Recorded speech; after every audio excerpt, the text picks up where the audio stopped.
Tonight, school violence. Teachers tell STV News staff are at risk with a growing problem in both primary and secondary schools.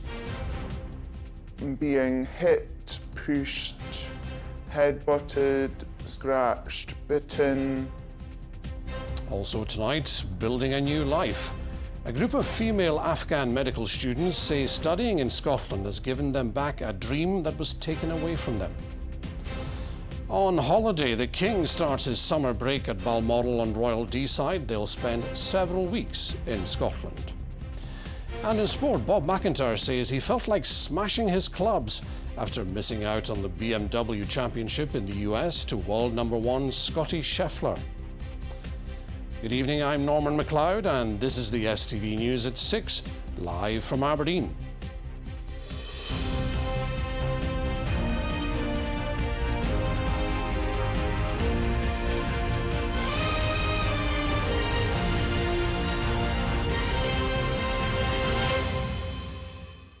I've been hit, pushed, scratched and kicked on a daily basis. The words of a teacher from Aberdeen considering leaving the profession as violent incidents involving pupils in schools increase.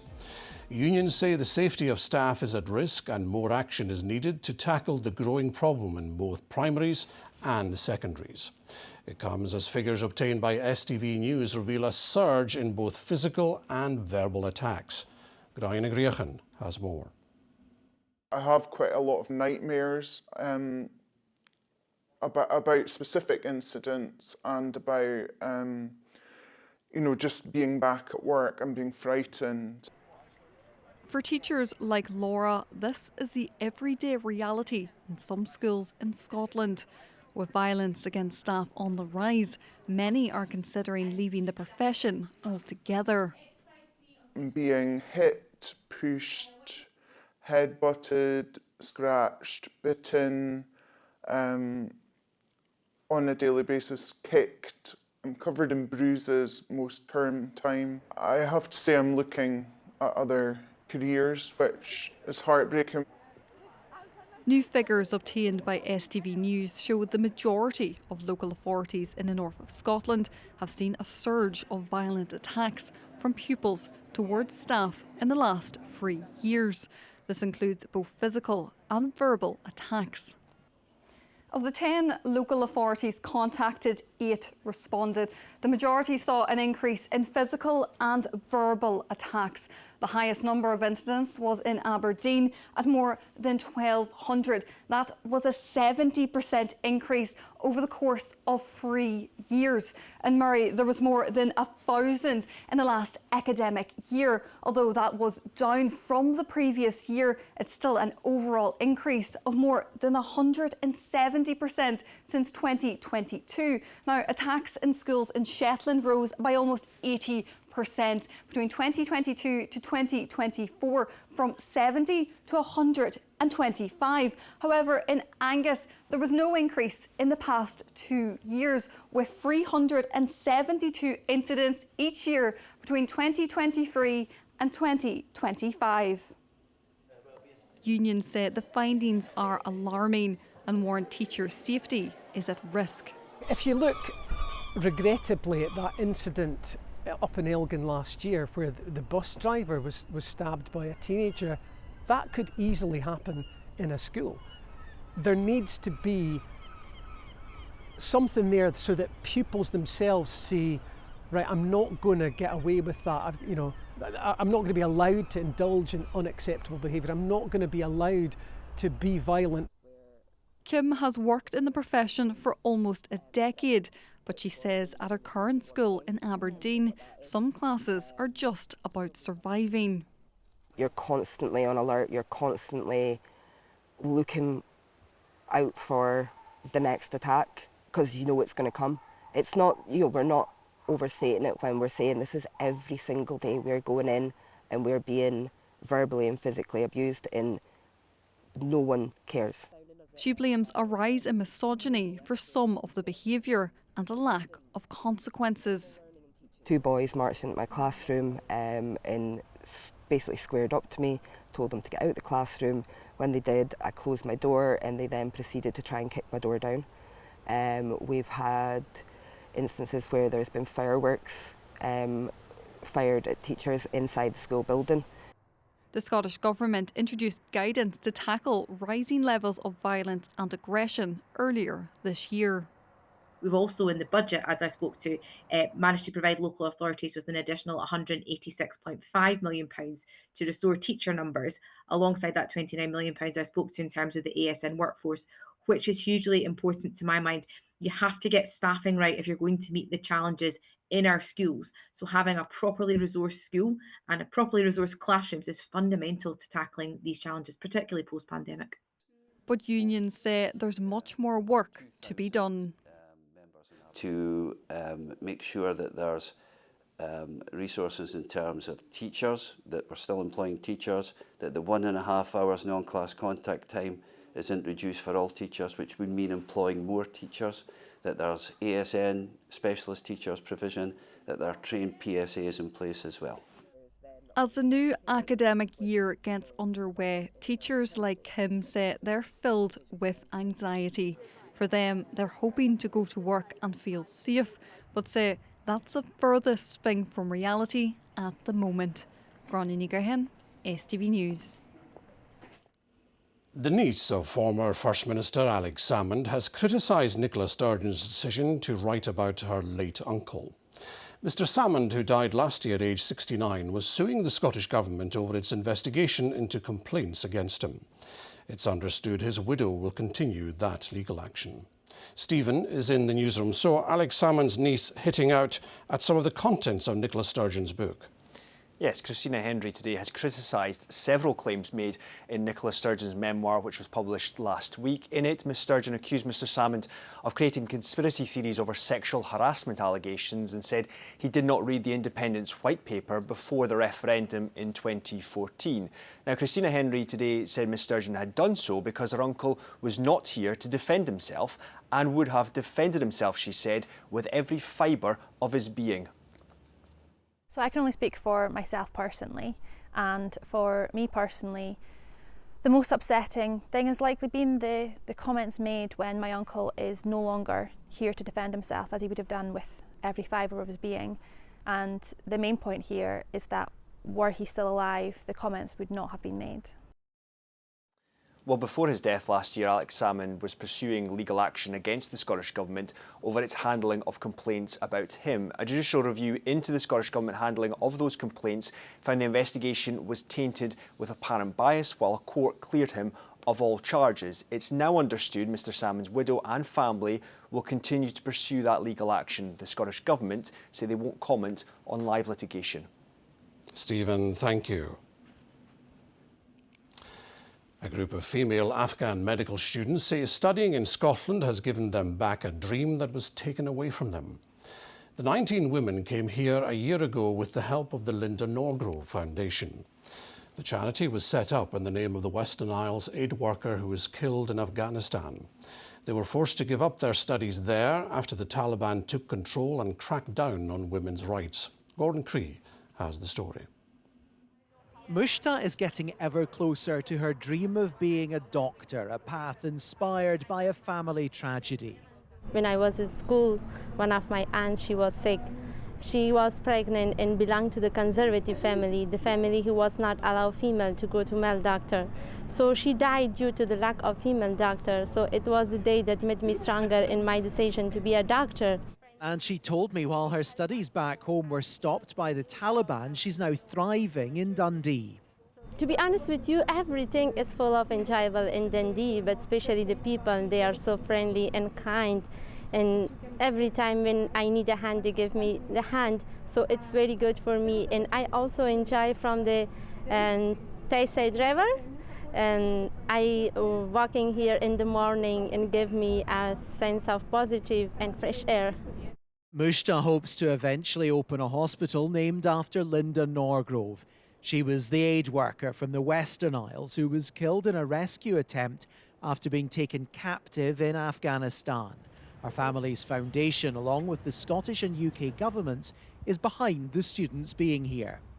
Most of them, they were in their last semester at university. However, the universities were closed and they couldn't graduate, so it was very important for the foundation to bring over the students so they could continue their studies here. A transformational opportunity has been offered to these 19 women, and I'm thinking today about the doctors they're going to become and everyone they will go on to save and to treat. But of course, the women and girls of Afghanistan are still suffering in unimaginable circumstances. So we are pleased to have been able to do this, but we of course have to keep on working to make sure that the women and girls of Afghanistan can be free. Omel Bannon studies at St Andrews University. Do you see that as something that will at any point take you back to Afghanistan, or do you think that's not possible unless something significant changes? I hope the situation in Afghanistan gets better, the way that I can get back there and to put whatever I have learned here into action in Afghanistan, because that's one of the countries that need it. But if not, there are a lot of places and a lot of people who are in need, and I think it would be my pleasure to serve the world, not just Afghanistan. Gordon Cree, STV News, Edinburgh. People struggling to access mental health services are increasingly likely to take cocaine to try to self-medicate. That's the warning from addiction experts who say they're treating more young people and women in recovery as the Class A drug has now become socially acceptable. The number of deaths from cocaine is more than 10 times higher than 9 years ago. I'm seeing more people with anxiety disorders and PTSD or depression who are using cocaine because they feel like it is helping to treat their mental health problem. Unfortunately, they often don't realize until it's too late that actually it's making the symptoms worse. That there's still a real lack of people being able to access treatment like ours. New figures show the cost of living crisis pushing thousands of people into deeper debt is far from over. Research from the charity Step Change shows that the average energy debt for households has now reached almost £3,500, more than 40% higher than this time last year. Although inflationary pressure has reduced over the last couple of years, we're still seeing a huge increase in energy arrears. And then what they do is they borrow from credit cards, and we're seeing a 65% increase in credit card debt to just make ends meet. I cannot afford to put my heating on. I just cannot. The only time I'll ever put heating on is when one of my kids will say, "It's absolutely freezing, Mum." Then I look at the time. This is when I turned it on. 20 minutes later, it's off. A 22-year-old man has died following a crash near Leven. Emergency services were called to the incident on the B996 shortly before 11 p.m. last night. The 21-year-old driver was taken to Ninewells Hospital and remains in a life-threatening condition. One passenger was pronounced dead at the scene. A 20-year-old man who was also a passenger in the black Seat Leon was taken to hospital with serious injuries. Now, how does your garden grow? Well, everything is coming up roses and rhubarb, peas and carrots if you're lucky enough to have an allotment. Plots are in demand with lengthy waiting lists, but those planting and picking their own produce are cutting the cost of their food bill and forming new friendships. Lynn Rankin has been to meet green-fingered gardeners in Dundee. Which you can buy flaming grapes in supermarkets. They're not ready yet, but it looks as though we're going to get a good crop. Almost ripe for the picking. Growing grapes in Scotland was once unimaginable, but lifelong gardener John says the warmer climate is helping him experiment with planting. Garden at home wasn't big enough, so I got an allotment. You get the exercise, you get plenty, you don't need to go to the gym, get an allotment, you get the exercise. And also with all the fresh produce, it's a healthy lifestyle. He's a beauty. John's not just growing grapes, but prize pumpkins. And figs, more commonly found on foreign shores, are flourishing here too. There we are, so we'll just bung that in there. Angela is branching out into growing grapes too, planting a cut from John's vine. She's had her plot at City Road allotments for a year. I just physically love being outside as a professional musician, always stuck inside studios, recording, playing concerts, and here It was utter freedom and organise your own life and your own space outside in the way you like. This is a chilli plant. It's coming on well. There's plenty of fruit on it. Former engineer Mike has designed his own high-tech hothouse to maximise the heat and be less wasteful with water. My aim is to extend the season by 1 month at the start and 1 month at the end. So I have solar panels which power fans, and on the outside I've made a little thermal heater which the sun heats up. I pump water, then pump water through it. The water goes into these vessels, keeps the greenhouse warm, so it's a consistent temperature during the day and at night. Bert joined this ground force in December. It took 3 years for a plot to become available, but he says it was worth the wait.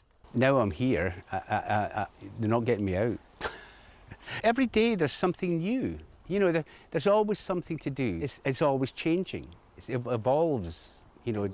And learning, yes, exactly, yeah. And also, the food is so good. It tastes so good compared to the shop-bought stuff. Those in search of a slice of the good life, though, will have to join a 2-year waiting list. People like to have a sort of ownership of a bit of land.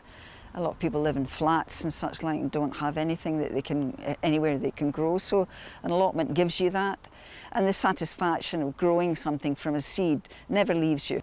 There are 75 plots at this site in Dundee and thousands across Scotland, where green-fingered gardeners are enjoying the fruits of their labour. Lynn Rankin, STV News. The King has marked his official arrival at Balmoral Castle with the traditional inspection of the Guard of Honour. It's expected His Majesty and Queen Camilla will stay in Royal Deeside over the coming weeks and attend next month's Braemar gathering. Oliver Wright has more. King Charles was in high spirits at Balmoral this morning as he marked the beginning of his summer residence at the Balmoral estate. Crowds turned out in the sunshine to watch him inspect his Guard of Honour. He was treated to pipes and drums for a ceremonial inspection of the Balaclava Company, 5th Battalion, while well-wishers watched on.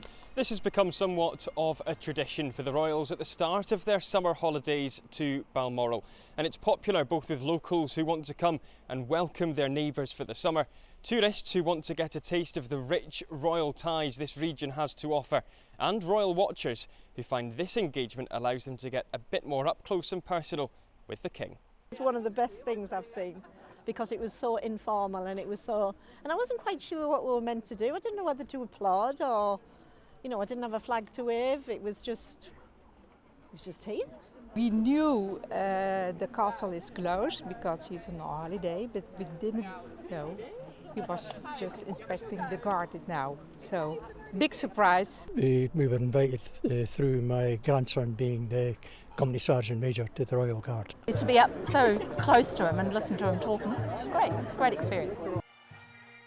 The King has continued his late mother, Queen Elizabeth II's tradition of spending time in Aberdeenshire over the summer. While the royal summer schedule is very much under wraps, it's thought His Majesty and Queen Camilla will stay on Royal Deeside in the coming weeks. Oliver Wright, STV News. Well, it's time for all the sport with Chris, who has news of an exciting signing. Yes, but not a surprise signing, Norman. You can't really call it breaking news when I think we reported that this Aberdeen striker, Marko Lazetic, was a target for them back in the January transfer window. But he's finally here. He's a big money signing, at least for AC Milan. The Dons, though, have got him on a free. OK.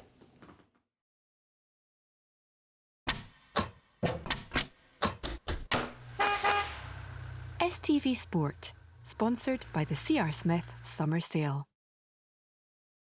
A very good evening to you all. Now, Aberdeen have signed AC Milan striker Marko Lazetic on a free transfer, but the Italian Giants will retain a percentage of any sell-on fee in the future. Well, the 6'4" striker joins the Dons on a 4-year deal subject to international clearance and obtaining a UK visa. The Serbia under-21 international who joined Milan back in 2022 for more than €4 million isn't likely though to be available for this week's Europa League playoff. Now, his manager, Aberdeen's Jimmy Tillene, says only now can he turn his attention to their Europa League playoff against Romanian side FCSB, having dispatched Morton with a comfortable 3-0 win in the League Cup at the weekend. Well, the Dons swept aside the previously unbeaten Championship team and will face Motherwell in the next round. While Dundee United manager Jim Goodwin was more than a little unhappy with his players after they crashed out with a 2-1 loss at Kilmarnock. Aberdeen wrapped up their stroll in the sunshine at Greenock Morton with a sublime first-time finish from Leighton Clarkson. It was a throwback to the style of football that had been prevalent in the Dons' winning run last season, but had become rarer as the team lost matches and their way. Some players taking some steps and they find more rhythm together. I think Yengi takes some steps today with his connections with the teammates. I think the rest of the team arrive with more balls into the box to get more opportunities. So overall, and also in the end, when we get some cramp in some players and the players quick adapt to new positions and take responsibility for the result in a good way. Two players who've been the brunt of some early season criticism were crucial in securing the win. Norwegian midfielder Sivert Heltne Nielsen rose to glance a fabulous header in at the front post to open the scoring. And before the half was out, Kusini Yengi was in the right place at the right time and tapped in Niklas Milanovic's quick-thinking cutback for 2-0. Clarkson's fine finish rounded off a day where the Dons got their season up and running. Now attention turns immediately to Thursday's Europa clash with FCSB. A lot. I haven't thinking so much about it yet because of this game. I think we have to take game by game. Every competition is important, but Krista was there now in Kosovo and watched the game, and analysts have done a good job with preparation. So tomorrow we're going to focus on this game and we look forward to that. It's going to be amazing. Now, Jim Goodwin has much to be pleased with so far this season, but the Dundee United manager could not hide his displeasure with his team's display at Rugby Park yesterday. The whole day from start to finish for us was a disaster, really.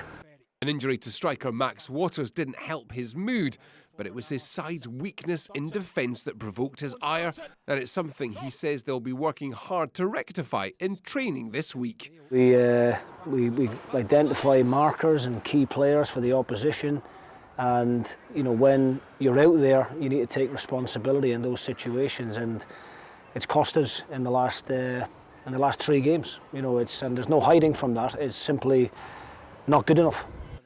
Elsewhere, Hibs beat Livingston 2-0 while Hearts were knocked out on penalties by St Mirren.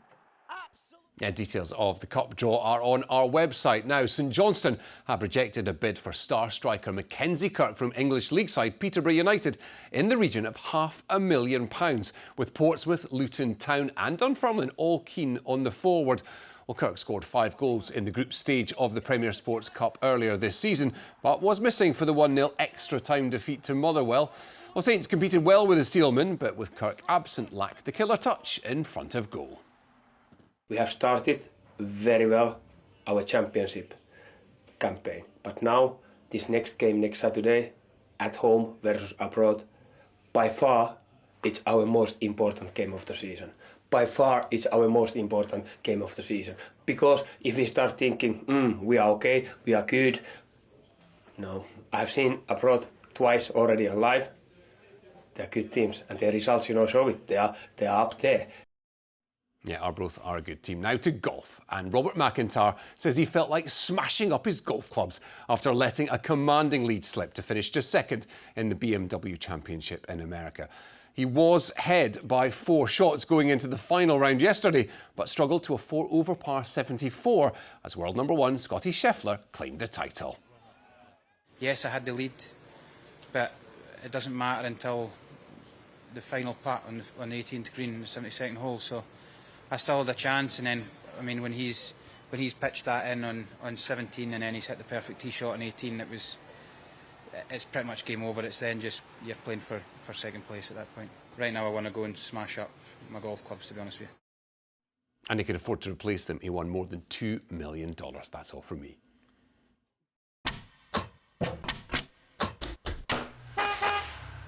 STV Sport, sponsored by the C.R. Smith Summer Sale. Well, a bit of an east-west split in the weather. Beautiful in the west, but the har has plagued the east. Sean can tell us more. Yes, a huge contrast between east and west today. I've just flown back from Lisbon last night. We flew in over that har over the North Sea. You couldn't see the lights until the very last minute before getting down on the runway. And that har has really kept those temperatures back in the teens on the east coast. In the west, though, we've been up in the high 20s. And as you say, yes, it is because of that har around the north and the east, which lingers through tonight. Will it still be with us tomorrow? Let's have a look at the forecast. Midday Mayan temples, followed by sunny afternoons on the sand. TUI sponsors STV Weather. Well, that har's been a bit annoying for us in the east of the country, just drifting in from the North Sea, whilst we've seen the best of the sunshine, the highest temperatures in the west. Now, there's a lot going on out in the Atlantic. Don't worry about that just now. We might need to worry about it next week. But for the time being, high pressure in charge, so the weather quiet, settled.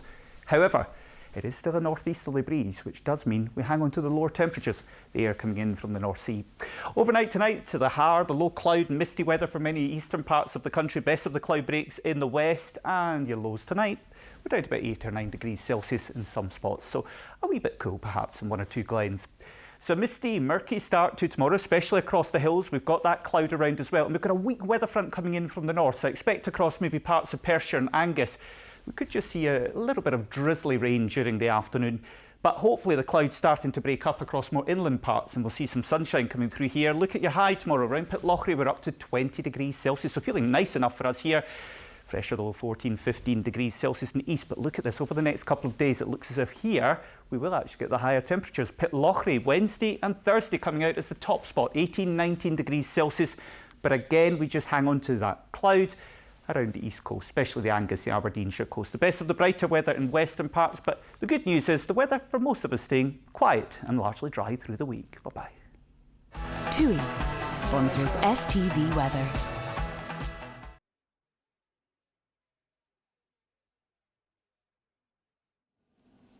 And that's where we have to leave it for this Monday evening. I hope you like the new look. I'll be here again at the later time of 11:15. Good evening.